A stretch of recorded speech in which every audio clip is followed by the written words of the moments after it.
I'm glad to welcome you, dear friends. We have a segment called Dialogues About What Hurts, or more precisely, my monologues. This is the kind of format you can listen to anywhere on your way to work, or while you're making soup, because it's not the kind of thing where I show you something or teach you some technical tricks. And today we have a really pressing question. Is a music education necessary, specifically an official music education? Let's try to reason this out together. For what purposes is it ideal?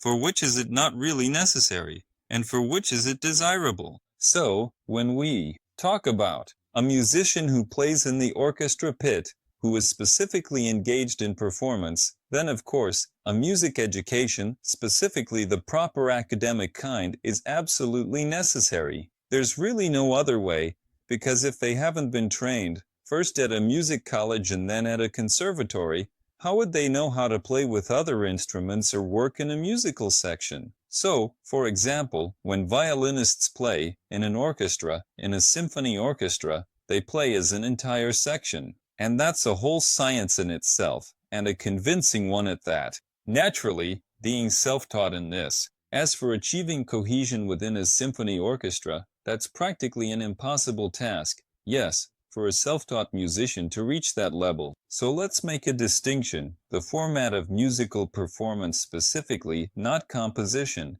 but performance naturally requires a musical education, especially if that's our goal, to play in some orchestras, ensembles, and so on. But if, since many people here are more into composition, arrangement, beat making, which are basically more or less the same thing with some small nuances when we're creating music on a computer, then here too, a real musical education won't hurt. That is, it's no longer strictly necessary, but it will make the process of creating music much easier for you. Here's the thing, all of you have some kind of professional education. Some of you are lawyers, some are doctors, some are accountants, and you have this kind of academic, state-recognized education. So, answer this for yourselves. Here's a question. Do you have this kind of strong drive for it, like an iron will, where you feel a real hunger because, even though you're already a professional accountant, you still want to master this subject even more? You have this eagerness to do it?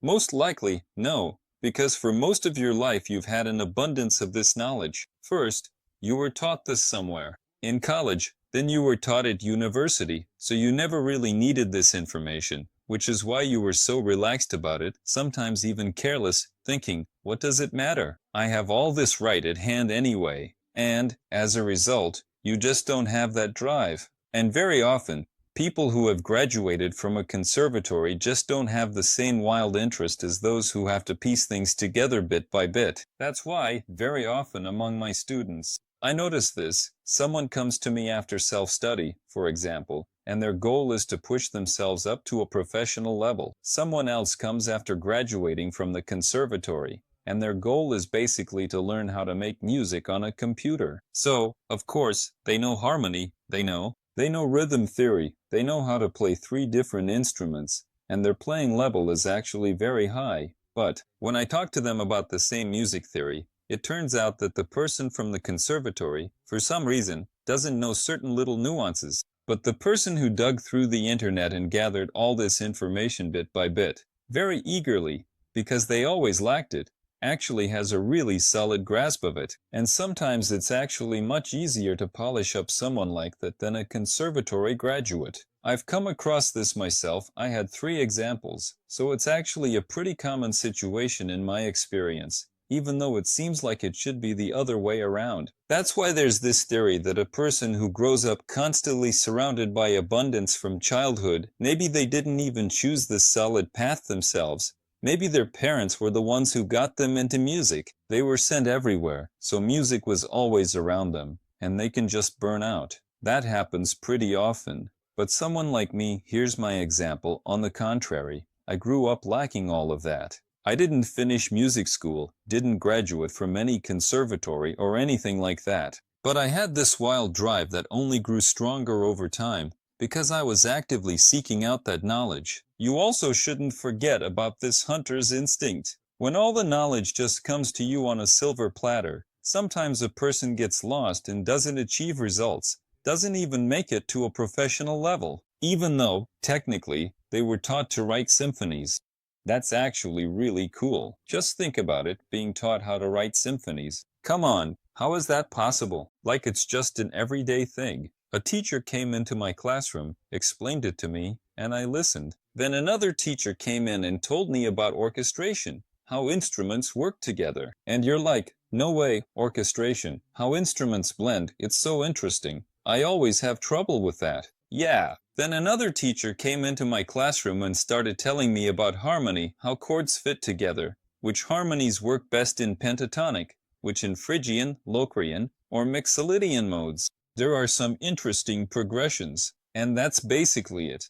Well, I remember some things, and some things I don't, and you guys are just sitting there, zoning out. Come on, seriously, I would just eat all that up, every bit of it. That's where the whole nuance lies. Of course, if we take some ideal example, we're a person, studied at a music school, then at a music college, and then at a conservatory, and all the while, without burning out, just devouring it all with a shovel. And it was never enough for him. There are people like that, real prodigies. For example, take Mozart himself. His father started teaching him music when he was 3 years old, about 12 to 13 hours a day, every day. And you might say that he just had some kind of tyrant for a father. But no, the guy actually really liked it too. And that's why things turned out the way they did. He really became a mega professional. I mean, a person who just walked into some kind of church singing. And not just any, but polyphonic, which you can't just. Now just imagine his level. There are 4 melodies playing at the same time. First of all, having a polyphonic ear is such a pleasure,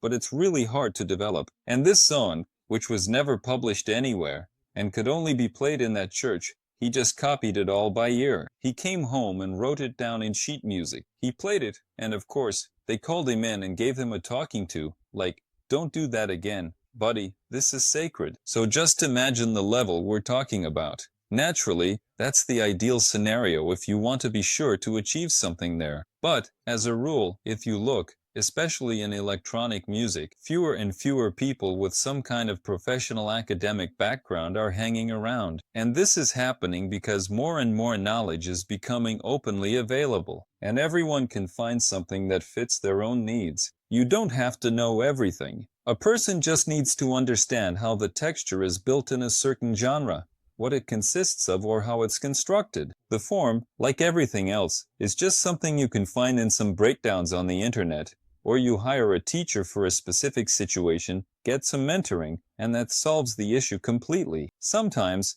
this can be much more effective than getting a formal education. Because what is a music school, really? I went there too, but I didn't finish, so I don't consider myself a graduate. Basically, you just go and play sheet music twice a week. What can you really learn in just 2 times a week? So that's 2 hours a week, plus you practice at home, plus some more hours on top of that, especially for a child. Kids tend to do everything half-heartedly, then go outside to play soccer or hang out. From what I remember, most people have the same attitude. It's rare for someone to approach it like Mozart did. Adults are much better at absorbing this information. They're not scattered, discipline and structure just kick in automatically. That's why, when a child is learning something for a certain number of hours, say 10,000 hours, a lot of people think kids pick things up quickly. But that's probably only true when it comes to languages. In music and in most other areas, that's not the case. So when it comes to regular, non-language information, kids actually have a harder time picking it up because they struggle with attention, discipline, structure, focus, and so on. That's why it doesn't really help much. For example, when I started studying music, I made much more progress even in music theory than I ever did in regular school. So in just 3 years, sitting at my computer in FL Studio, I learned more about music theory than I did in several years at music school. And the gap wasn't just, say, twice as much, it was more like 15 times as much, compared to what they taught us in solfeggio class, to what we were learning there. When we played there, I was taking classical piano classes.